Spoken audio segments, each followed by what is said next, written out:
Hello, Wolfe Realty. In this video today, we're going to be talking about escalation clauses and all of those things in between. Let's dive right in here.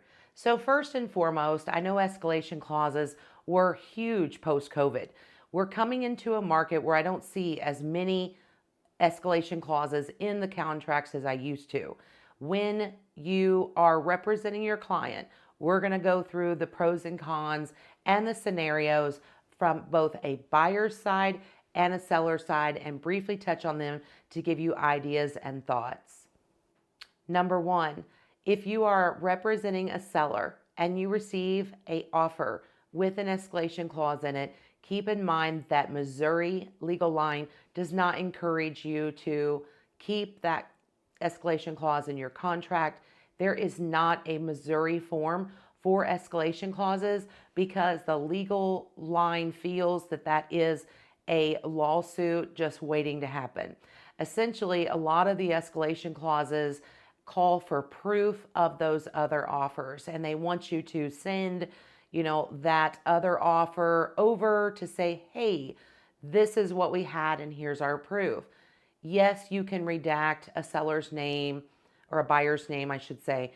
You can take out some of that information, but then is that technically legal? Not really. It's not important or justified that you are sharing that information.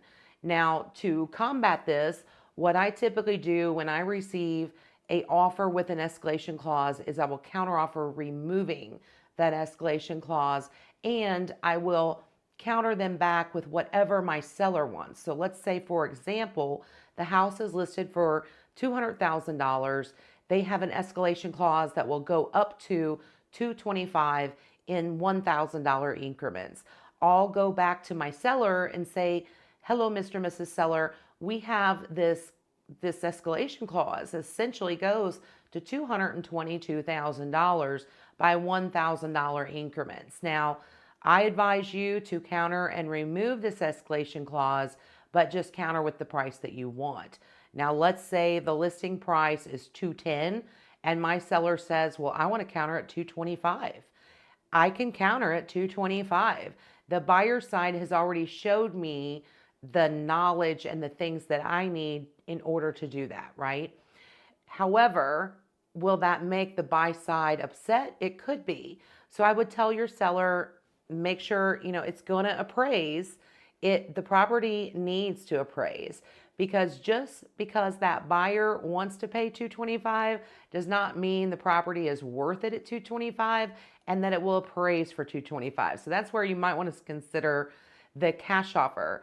If you want to consider the cash offer, that's going to put you in a better position as a listing agent with an escalation clause, because then you will not need to worry about, does the property appraise? Now, on the other side of this, let's talk about the buyer agent role. Now, as a buyer's agent, that you heard my scenario of a listing agent, do you want to submit an escalation clause?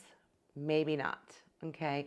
When your clients ask you about an escalation clause, I think it's important to let them know how a lot of listing agents will work that escalation clause with their sellers and why a seller's agent may refuse to show the proof of the other offers. So if you got any questions or you have had some situations with escalation clauses, let me know below.